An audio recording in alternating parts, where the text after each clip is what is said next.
Hello guys, this is KD here. You are watching our YouTube channel ABCL Online. ABCL Online stand for Anybody Can Learn Online. तो चलिए हम अपने biology के 10वें lecture की ओर बढ़ते हैं। ठीक है, इससे प्रीवियस लेक्चर में मैंने आप लोगों को बताया था कि WBC क्या होता है, WBC का कितने टाइप्स होते हैं, ठीक है, और इनके क्या शेप होती है, क्या उत्पत्ति होती है, इनका कब्रिस्तान कहाँ होता है, ठीक है, ये सब मैंने बता दिया है। ठीक है, आप अगर उस मोर अबाउट RBC WBC के बारे में जानना चाहते हैं तो आप मेरे प्रीवियस लेक्चर को देख सकते हैं। तो आज हम पढ़ेंगे प्लेटलेट्स के बारे में इस लेक्चर के अंदर, ठीक है, और उसके आगे चलते चलेंगे जैसे जैसे लेक्चर आगे बढ़ेगा। ठीक है, देखिए प्लेटलेट्स क्या होते हैं, ये हेल्प्स करते हैं ब्लड क्लोटिंग में, ठीक है, रक्त के थक्का जमने में ये सहायता करते हैं। ठीक है, आगे चलते देखिए, it is a smallest blood corpuscles.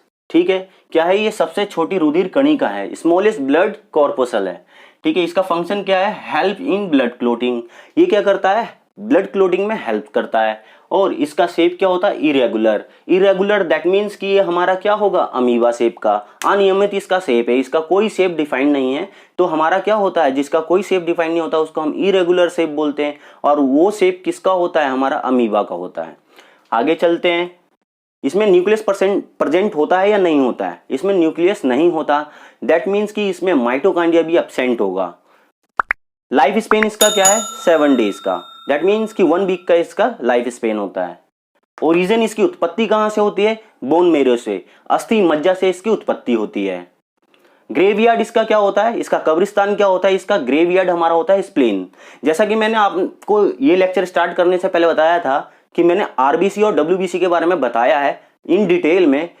तो हमारा ये जो स्प्लीन है ये blood bank of our body कहलाता है। क्यों कहलाता है, ये मैंने बहुत अच्छे से बताया है अपने प्रीवियस लेक्चर में। अपने प्रीवियस लेक्चर में मैंने ये बताया था, मैं थोड़ा सा हिंट दे देता हूं इस लेक्चर में, प्रीवियस लेक्चर का, कि हमारा जो हमारा RBC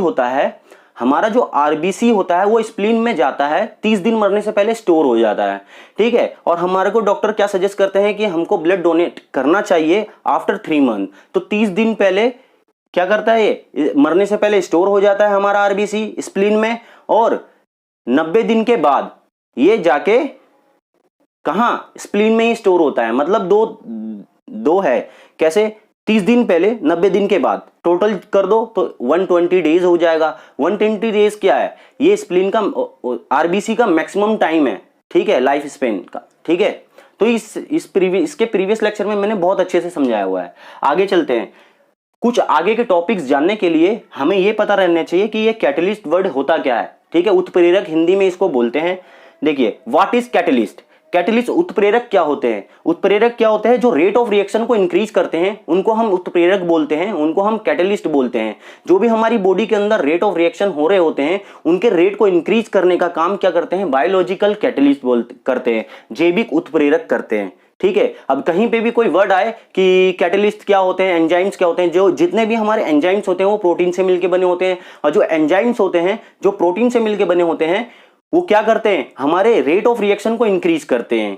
ठीक है, अब जो उस प्रोसेस को तेजी देने का काम करते हैं। आगे चलते हैं, जो हमारा ब्लड क्लोटिंग का प्रोसेस है वो 3 स्टेज में होता है। हमारा blood clotting as a exam point of view से इंपॉर्टेंट है कि इसमें कौन सा प्रोटीन है, कौन सा एंजाइम्स है, कौन सा विटामिन है जो हेल्प करता है। ठीक है, मैं आपको आगे चलता हूं, आगे बताता हूं कि प्रोसेस ऑफ ब्लड क्लोटिंग क्या होता है, रक्त के थक्का होने की प्रक्रिया होती है। और हैविंग अ 3 प्रोसेस, मतलब केमिकल रिएक्शन होते हैं इसमें 3 स्टेज में। It is a complex process, ये बहुत ही जटिल होते हैं, कॉम्प्लेक्स होते हैं। ठीक है, चलते हैं, एक सरलता के साथ इसको हम समझते हैं। प्रोसेस ऑफ ब्लड क्लोटिंग क्या होता है, हमारा पहला स्टेज क्या है, कैल्शियम, प्रोथ्रोम्बिन, थ्रोम्बोप्लास्टिन। ठीक है, ये तीनों मिलकर एक रिएक्शन करते हैं और क्या बनाते हैं, हमारा थ्रोम्बिन बनाते हैं। ठीक है, अब देखिए, जो हमारा कैल्शियम होता है वो एक मिनरल है, एक खनिज है। कहां से बनता है, ये डैमेज सेल से बनता है। और हमारा जो प्रोथ्रोम्बिन है इट इज अ प्रोटीन, और कहां से बनता है, प्लाज्मा से बनता है। और हमारा थ्रोम्बोप्लास्टिन जो है हमारा एक प्रोटीन है, it is a kind of protein, और कहां से बनता है, डैमेज सेल से बनता है। और ये तीनों रिएक्शन कर क्या बनाते हैं, हमारा थ्रोम्बिन। थ्रोम्बिन क्या करता है, हमारा थ्रोम्बिन क्या करता है, डीएक्टिवेट करता है हेपरिन को। और हेपरिन के बारे में मैं अपने प्रीवियस लेक्चर में बता चुका हूं, मतलब इससे 9वें लेक्चर में, 8वें लेक्चर में नहीं, इससे पहले लेक्चर, इससे भी पहले लेक्चर्स में मैंने स्टार्टिंग में आपको बताया था जब मैं हार्ट पढ़ा रहा था। ठीक है, हेपरिन एक एंटीक्लोटिंग एजेंट है जो हमारे नसों में ब्लड को थक्का जमने से रोकती है। ठीक है, इन केस अगर हमारी बॉडी में हेपरिन नहीं होता, हेपरिन एब्सेंट होता, तो हमारा तो नसों में ही, हमारे नसों में ही क्या हो जाता, ब्लड क्लोट हो जाता और हमारी डेथ हो जाती, ब्लड सर्कुलेशन रुक जाता। ठीक है, तो हमारी बॉडी में एक एंटीक्लोटिंग एजेंट पाया जाता है, क्या है, हेपरिन। ठीक है, हेपरिन पाया जाता है, उसको डीएक्टिवेट करने का काम क्या कौन करता है, थ्रोम्बिन। ठीक है, थ्रोम्बिन डीएक्टिवेट करता है हेपरिन को। सेकंड इस रिएक्शन के पास जाते हैं और देखते हैं, अब ये थ्रोम्बिन बन गया, इसको किसने बनाया, प्रोथ्रोम्बिन थ्रोम्बोप्लास्टिन ने मिलकर बनाया। क्या बनाया, थ्रोम्बिन बनाया। ठीक है, थ्रोम्बिन का क्या काम है, डीएक्टिवेट ऑफ हेपरिन, हेपरिन को डीएक्टिवेट करने, निष्क्रिय करने का काम करता है। आगे चलते हैं, देखिए, और जो हमारा ये प्रोथ्रोम्बिन होता है, प्रो मतलब होता है इनएक्टिव, ये इनएक्टिव स्टेज में होता है, थ्रोम्बोप्लास्टिन के साथ रिएक्ट कर क्या बना देता है, थ्रोम्बिन बना देता है। दूसरे रिएक्शन के पास चलते हैं और देखते हैं, देखिए थ्रोम्बिन बन गया। अब भाई थ्रोम्बिन भैया गए, थ्रोम्बिन बने, ठीक है, थ्रोम्बिन भैया पैदा हो गए, हेपरिन को डीएक्टिवेट कर दिया। आगे के प्रोसेस में ये गए और ये गए फाइब्रोनोजन के पास। इन्होंने कहा फाइब्रोनोजन मैं तो हो गया हूं यार, मेरे को हेल्प चाहिए। वो कहता है क्या हेल्प चाहिए, वो कहता है यार मेरे को फिरिन बनाना है। ठीक है, फिरिन बनाना है, या फिरिन बनाना है, तो फिरिन क्या करेगा, जब ये थ्रोम्बिन भैया जाएंगे फाइब्रोनोजन के पास और ये कहेंगे यार हम हैंड चेक कर लेते हैं और फिर इनको बना देते हैं। वो कहेगा भाई फिरिन क्यों बनाना है, हमारा फाइब्रोनोजन क्या बोलेगा, फिरिन क्यों बनाना है, तो फिरिन इसलिए बनाना है भाई, वो जो हमारे डेड सेल है ना उनको वो कनेक्ट कर देगा, उनको जोड़ देगा एक दूसरे को, तो उनमें मजबूती आ जाएगी। जो भी हमारे चोट लगी है, जो वहां कोशिका जो हमारी हैं टूट गई हैं, तो उनको जो डैमेज सेल है हमारी वहां पे, उन सबको कनेक्ट कर देगा, लाइक दैट। ये मान लीजिए हमारे सेल हैं, ये डैमेज सेल है, इनको क्या करा, इन्होंने एक दूसरे से कनेक्ट कर दी और मजबूती प्रदान कर दी। ठीक है, डैमेज सेल को कनेक्ट करने का काम करा। ठीक है, अब ये करता है, थ्रोम्बिन भैया जाते हैं फाइब्रोनोजन के पास और फिरिन बना देते हैं, कहते हैं यार हम दोनों मिलके एक फिरिन बना देते हैं जो रेसे जैसे आकार का होता है, और वो क्या करता है, कनेक्ट ऑल डैमेज सेल। तो फिरिन का काम क्या होता है, कनेक्ट करता है डैमेज सेल को। ठीक है, अब इसको थ्रोम्बिन भैया को फाइब्रोनोजन भैया से हाथ मिलाने के बाद इन दोनों में क्या बनता है, देखिए थ्रोम्बिन, एक तो थ्रोम्बिन खुद ही है इसमें, एक होता है प्रोटीन, क्या है हमारा, पेप्सिन। ठीक है, ये स्टमक से बनता है, तो पेप्सिन हेल्प करता है, इन दोनों की मदद करता है यहां से यहां तक जाने में। कौन करता है, पेप्सिन हेल्प करता है फिरिन बनाने में। अब फिरिन भैया बन गए, अब फिरिन भैया ने डैमेज सेल को तो कनेक्ट कर दिया, बट अब ये जाते हैं ब्लड के पास और ब्लड के पास बोलते हैं यार ब्लड मेरे से हाथ मिला ले और हम अपने बंदे को बचा लेते हैं। मतलब जो हमारे डैमेज सेल है उसको क्लोट कर देते हैं, क्लोट करके जमा देते हैं। ठीक है, उसको ठोस कर देते हैं, मतलब उनको कनेक्ट करके एक मतलब ठोस आकार दे देते हैं। अब देखिए फिरिन गया किसके पास, ब्लड के पास। ठीक है, कहता भाई यार मैं अकेले नहीं कर पा रहा इस काम को, तू मेरे से हाथ मिला ले, और ब्लड को थक्का कर देते हैं दोनों भाई मिलके। तो फिरिन किसके पास गया, ब्लड के पास गया। अब ब्लड के पास गया, इन दोनों की हेल्प किसने करी, अब फिरिन और ब्लड मिले, इनकी हेल्प विटामिन के ने करी, और विटामिन के ने क्या करा, हमारा क्लोट कर दिया ब्लड को। तो ये प्रोसेस हमारा एंड हो चुका है और इसमें बहुत ही हॉट क्वेश्चन बनते हैं, गरम क्वेश्चन बनते हैं। कैसे, देखिए अब हमारा, मैं दोबारा से रिपीट करता हूं बहुत जल्दी से, कैल्शियम, प्रोथ्रोम्बिन, थर्मोप्लास्टिन, हमारा मिला, थ्रोम्बिन बनाया। इन दोनों के बीच में इसने हेल्प किया, हमारा थर्मोप्लास्टिन ने हेल्प किया थ्रोम्बिन बनाने में। और हमारा प्रोथ्रोम्बिन है इनएक्टिव स्टेज में है। और दूसरे स्टेज में क्या हुआ भाई, थ्रोम्बिन भैया गए फाइब्रोनोजन के पास, जब इन दोनों ने हाथ मिलाया, स्टमक से एक पेप्सिन बना, उसने रेट ऑफ रिएक्शन को इंक्रीज करा और फिरिन बनाया। फिरिन ने क्या करा, ऑल डैमेज सेल को कनेक्ट कर दिया। अब ये इतनी एबिलिटी इसमें नहीं थी फिरिन में थक्का कर दूं।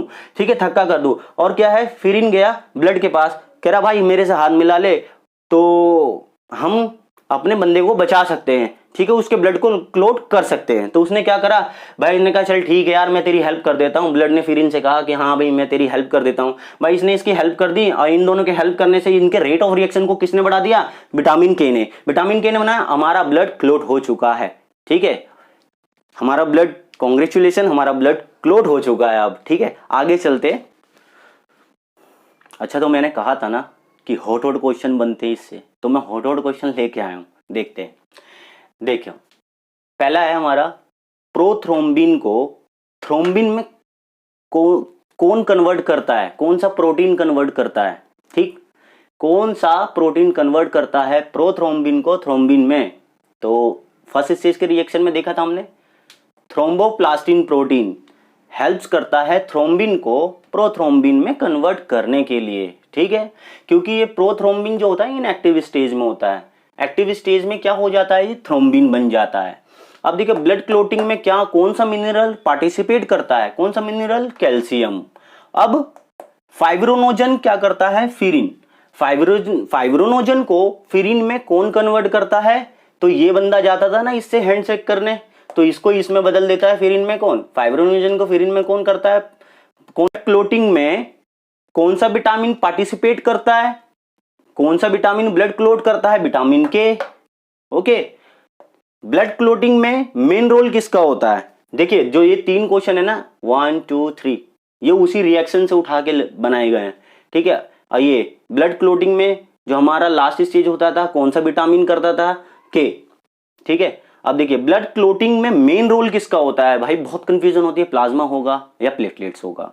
ठीक है, तो हमारा मेन रोल होता है प्लेटलेट्स का। ठीक है, ब्लड क्लोटिंग में। अब आगे चलते हैं, आगे देखते हैं ब्लड क्लोटिंग में रेट ऑफ रिएक्शन को कौन से एंजाइम्स, यहां गौर करना जरा, कौन से एंजाइम्स हेल्प करते हैं। ठीक है, मतलब कि रेट ऑफ रिएक्शन को बढ़ाने का काम कौन से एंजाइम्स करते हैं, ये भी देखते हैं। देखिए मैंने लिखा है सेकंड स्टेज, थर्ड स्टेज और first stage. First stage least important as compare to this stage. ठीक है, अब देखिए सेकंड स्टेज में हमारा कौन सा एंजाइम्स था, पेप्सिन या थ्रोम्बिन। ठीक है, हमारा थर्ड स्टेज में क्या था, विटामिन के।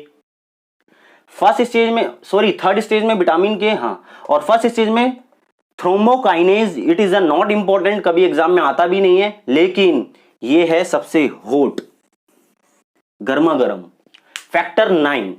ठीक है, कुछ लोग इसके बारे में पहली बार सुनेंगे, कुछ लोग ने सुना होगा, क्योंकि अगर गवर्नमेंट जॉब की प्रिपरेशन कर रहे हैं तो सुना ही जरूर होगा। देखिए फैक्टर 9 क्या होता है, ये प्लेटलेट से बनता है। इसको हम क्रिसमस भी बोलते हैं, क्रिसमस फैक्टर भी बोलते हैं, आल्सो कॉल्ड क्रिसमस फैक्टर। क्यों, तो भाई इसको फैक्टर 9 एक पर्सन के ऊपर डिस्कवर किया गया था। Factor 9 discover on a person whose name Christmas.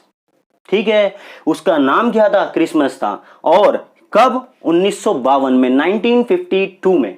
Okay, इसको क्या बोलते हैं, रिलेटेड टू ब्लड क्लोटिंग है। ठीक है, एग्जाम में आ जाएगा factor 11 related to blood clotting. एक क्वेश्चन ये भी बनेगा, क्या रक्त को थक्का करने में, ब्लड क्लोटिंग में प्लेटलेट का रोल होता है फर्स्ट स्टेज में। यस, डेफिनेटली होता है। क्यों, क्योंकि फर्स्ट स्टेज में हमारा क्या है,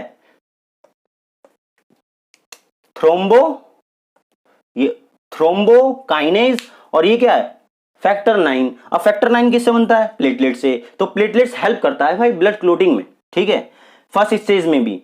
तो ये हो गया, बेसिक डिफरेंस लेके आया हूं। ठीक है, उसको बताना चाहता हूं, चलिए देखते हैं। क्लोटिंग कोगुलेशन में क्या डिफरेंस है। ठीक है, हमारी बॉडी में anti coagulation agent used in blood bank और anti clotting agent found in mammals. Mammals जो स्तनधारी होते हैं उनमें हम लोग भी आते हैं, ह्यूमन बीइंग्स भी आते हैं। ठीक है, अब देखिए क्लोटिंग क्या होता है, whole process inside the body.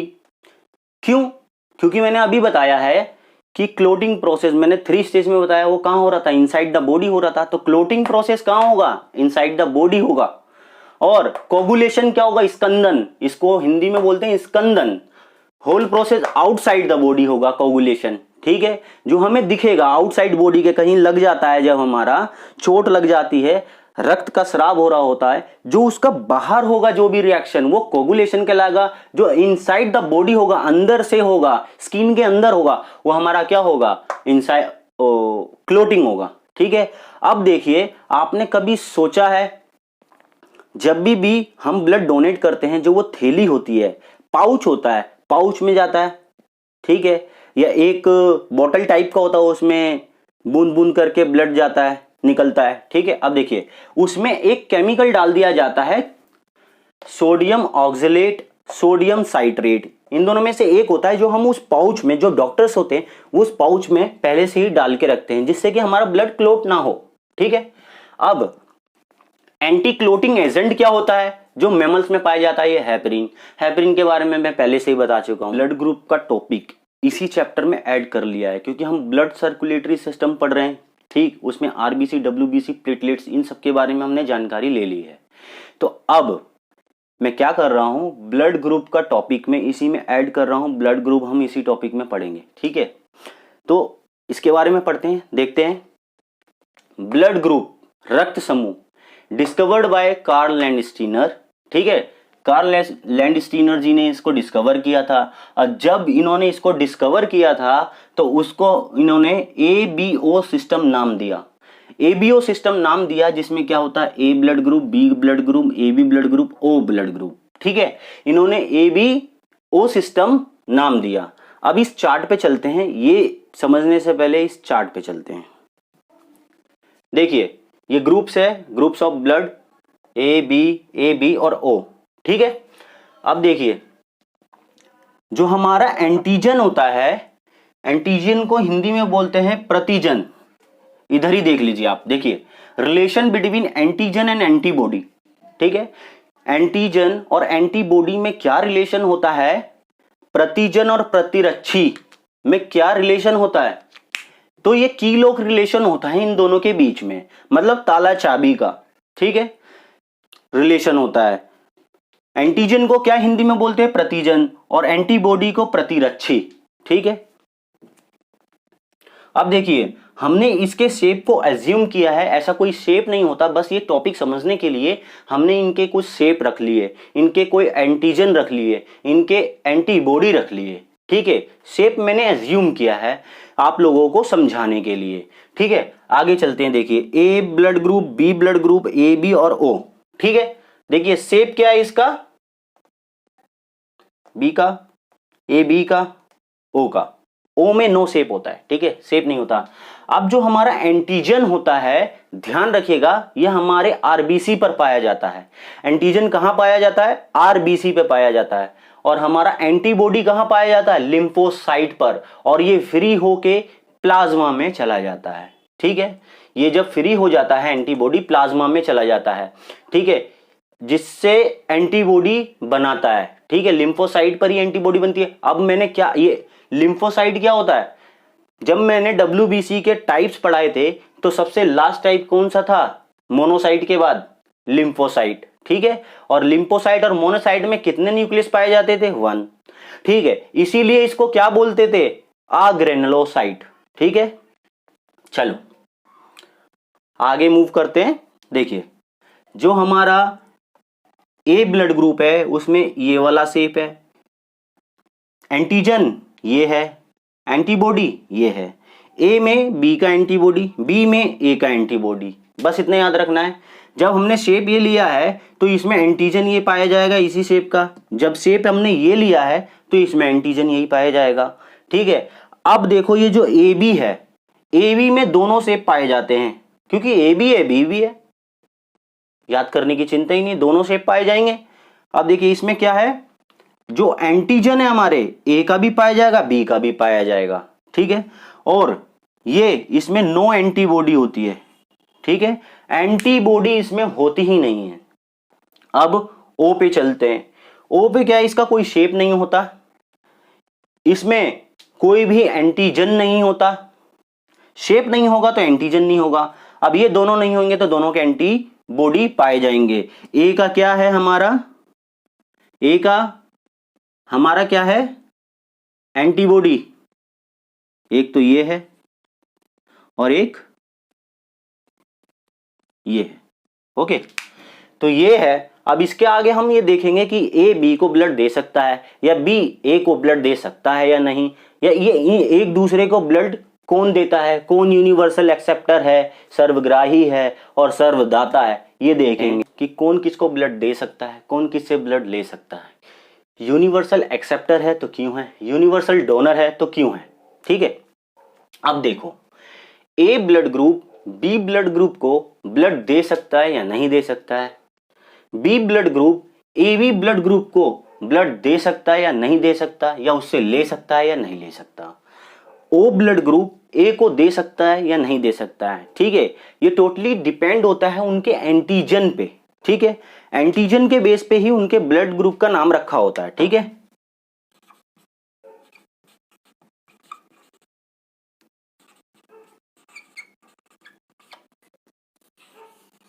ठीक है, चलो आगे चलते हैं, देखते हैं।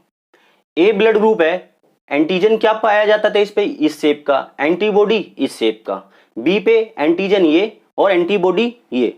एंटीबॉडी एक्टिवेट करेगा तो ब्लड उसको नहीं दे सकते, एंटीबॉडी एक्टिवेट नहीं करेगा तो हम उसको ब्लड दे सकते हैं। ठीक है, अब देखो एंटीबॉडी क्या होता है, मैं पहले बताता हूं एंटीजन और एंटीबॉडी।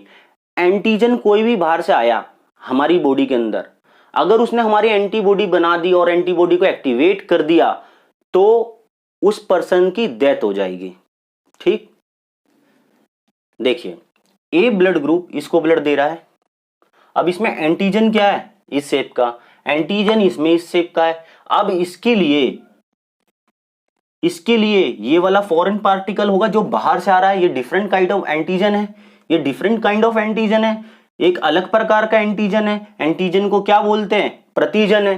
ठीक है, अब क्या है, ये इसके पास गया, अब ये डिफरेंट टाइप का है, फॉरेन पार्टिकल है, इसने इसके एंटीजन को, एंटीबॉडी को एक्टिवेट कर दिया। अब क्या हुआ, कीलोक रिलेशन हो गया एंटीजन एंड एंटीबॉडी में और पर्सन की इसमें डेथ हो जाती है। So that's why A B और बी ए को ब्लड नहीं दे सकता। कैसे, देखिए ये जाएगा, इसने इस एंटीबॉडी को एक्टिवेट किया तो देखिए यहां पे कीलोक रिलेशन बन गया। ठीक है, इसका एंटीबॉडी एक्टिवेट हो गया, इसका एंटीबॉडी एक्टिवेट हो गया, एंटीजन के साथ कीलोक रिलेशन किया, पर्सन की हो गई death. So that's why A B को और बी ए को ब्लड डोनेट नहीं कर सकता। अंडरस्टैंड, आगे चलते हैं। क्या बी ए बी को दे सकता है, ऐसे ही आप सारे ब्लड ग्रुप का करके देखना, उसमें जब एंटीबॉडी एक्टिवेट हो जाएगा डिफरेंट टाइप ऑफ एंटीजन जाने की वजह से, तो उसको ब्लड दे नहीं सकता। अगर एंटीबॉडी एक्टिवेट नहीं होता है तो हम उसको ब्लड दे सकते हैं। ठीक, ऐसा ही दूसरे के साथ देखना, ऐसे ही अपने साथ देखना। आगे देखिए, जब हमारा B blood group A B blood group को ब्लड दे रहा होता है, दे सकता है या नहीं दे सकता है, ये देखेंगे। वैसे तो सबको पता है ए बी यूनिवर्सल एक्सेप्टर होता है, ओ यूनिवर्सल डोनर होता है, बट होता क्यों है वो इस वीडियो में देखेंगे। देखिए इसमें एंटीजन क्या है, इस शेप का, इसमें एंटीजन दोनों का होता है, ए एंड बी का एंटीजन, एंटीबॉडी इसमें नहीं होता, तो हम इसको ब्लड दे सकते हैं, कोई भी ब्लड ग्रुप इसको ब्लड दे देगा। क्यों, क्योंकि एंटीजन इसमें, एंटीबॉडी है ही नहीं, एंटीबॉडी है ही नहीं तो उसमें एक्टिवेट होगा ही नहीं।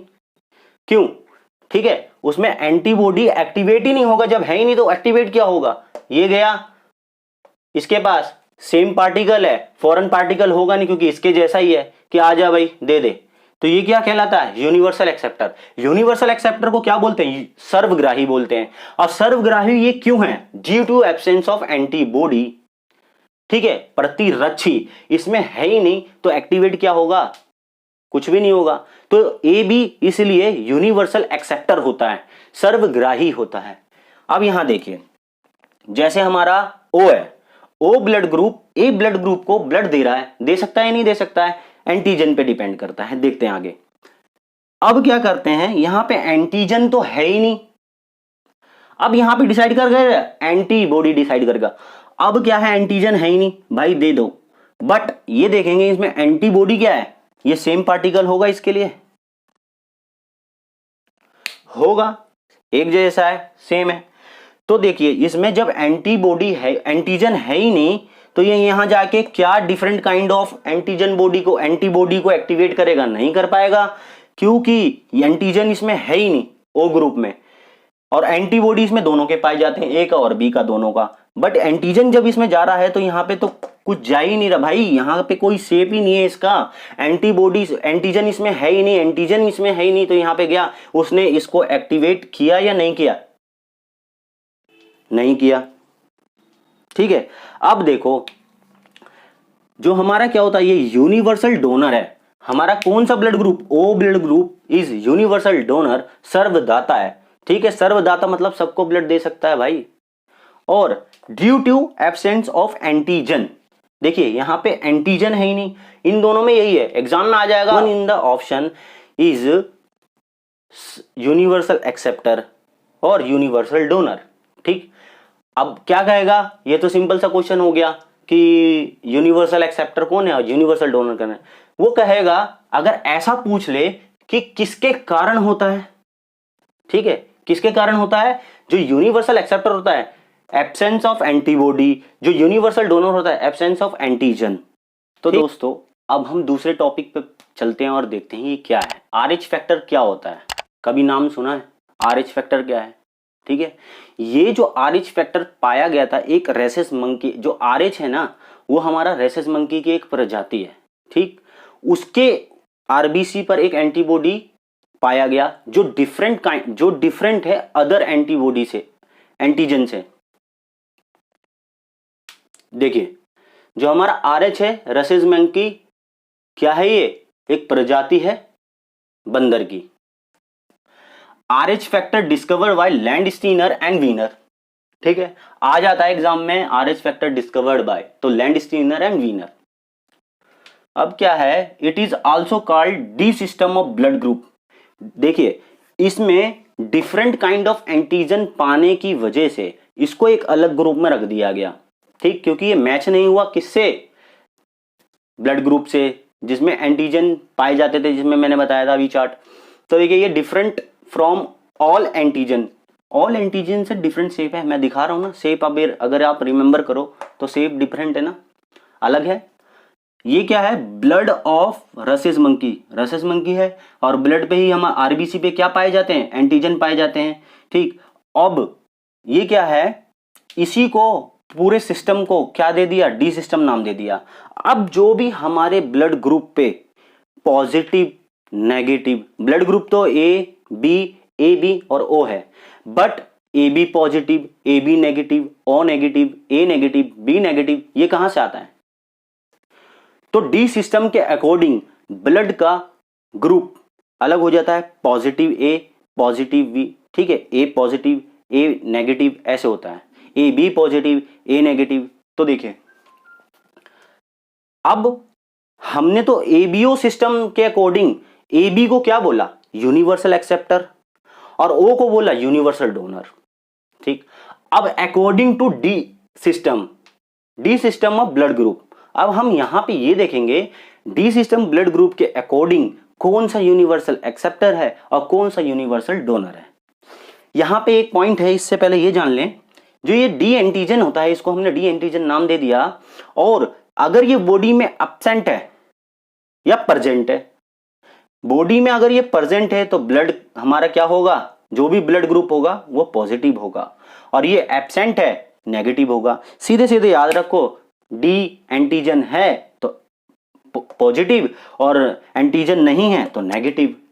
आगे चलते हैं और अच्छे से समझ में आएगा। आगे यहां से स्टार्ट करेंगे, यहां पे खत्म करेंगे। ठीक है, देखिए आगे ए प्लस ए माइनस को क्या ब्लड दे सकता है? तो देखिए पहले इसमें क्या है? एंटीजन सेम शेप का है, लेकिन एंटीबॉडी देखिए यहां से इसमें गया, यहां पे एंटीबॉडी है ही नहीं, दे सकता है क्योंकि इसका एक्टिवेट ही नहीं हुआ है। ठीक, इसका क्या हुआ? एक्टिवेट ही नहीं हुआ।